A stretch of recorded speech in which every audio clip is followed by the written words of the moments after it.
ನಿಜ ಆಗಿದ್ರೆ ಕಾನೂನು ಅದ ಸರ್. ಕಾನೂನು ಮುಂದೆ ಯಾರು ದೊಡ್ಡರಲ್ರಿ. ಅದಾದ ನಿಜ ಸಂಗತಿ ಆಗಿದ್ರೆ ಕಾನೂನಾತ್ಮಕವಾಗಿ ಅದೇನು ನಮ್ಮ ಕ್ರಮ ಇರುತ್ತೆ ಕ್ರಮ ಕೈಗೊಳ್ಳಿ ಸರ್.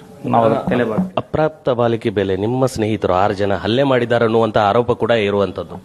ಯಾವುದೂ ಇಲ್ಲ ಸರ್, ಎಲ್ಲ ಸುಳ್ಳ್ರಿ ಅದು.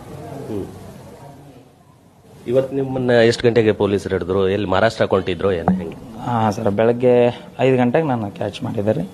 ಅಲ್ಲಿಂದ ಬಂದು ಡೈರೆಕ್ಟ್ ಎಲ್ಲ ಅಲ್ಲಿ ಪ್ರೊಸೀಜರ್ ಮುಗಿಸ್ಕೊಂಡು ನನ್ನ ಇಲ್ಲಿ ಮೆಡಿಕಲ್ ಕರ್. ನೀವು ತಪ್ಪೇ ಮಾಡಿಲ್ಲ ಅನ್ನುವಂಗಿತ್ತಂದ್ರೆ ಮಹಾರಾಷ್ಟ್ರಕ್ಕೆ ಯಾಕೆ ಹೊರಟಿದ್ರೆ ನೀವು? ನಾ ಪ್ರೋಗ್ರಾಮ್ ಇವೆಂಟ್ ಮೇಲೆ ಹೊಂಟೀನಿ ಸರ್. ನನಗಿದು FIR ಆಗಿದ್ದು ಗೊತ್ತಿತ್ತು. ಬಟ್ ಇದು ನನಗೆ ಅಷ್ಟೊಂದು ನಾನೇನು ಅನ್ಕೊಳ್ಳಿ. ನನ್ನ ಡ್ಯೂಟಿ ನಾನು ಮಾಡಕ್ಕೆ ನಾನು ಇವೆಂಟ್ಗೆ ಅಂತ ಹೊರಟಿದ್ವಿ. ಮತ್ತು ಬಂದ್ರೆ ಹಿಂಗಾಗ್ಯದ. ಸರಿ ಸರ್ ನಡ್ರಿ ಬರ್ತೀನಿ ಅಂತ ನಾ ಅವ್ರಿಗೂ ಏನೂ ನಾವು ವಾದ ಮಾಡಲಿ ಸರ್. ಅವ್ರು ಏನಂತಾರೆ ಕೋಆಪ್ರೇಟ್ ಮಾಡಿವಿ ಸರ್. ನಾವು ಯಾವುದಕ್ಕೂ ನಾವು ಅಲ್ಲಿ ಅಂತ. ಈಗ ನಿಮ್ಮ ಒಬ್ಬರನ್ನ ಅರೆಸ್ಟ್ ಮಾಡಿದ್ದು ಅಥವಾ ಇನ್ನೂ ನಿಮ್ಮ ಸ್ನೇಹಿತರು ಯಾರನ್ನಾದ್ರೂ ವಶಕ್ಕೆ ತೊಗೊಂಡಿದ್ದ? ಅದೇನು ನಂಗೆ ಅಷ್ಟೊಂದು ಗೊತ್ತಿಲ್ಲ ಸರ್. ನಾನು ಮಾತ್ರ ಒಬ್ಬ ಕರ್ಕೊಂಬಂದಾರೆ ಸರ್. ನಂಗೆ ಅದ್ರ ಬಗ್ಗೆ ಅಷ್ಟೊಂದು ಐಡಿಯಾ. ಇದಿಷ್ಟು ಮೈಲಾರಿ ಅವ್ರು ಹೇಳುವಂಥ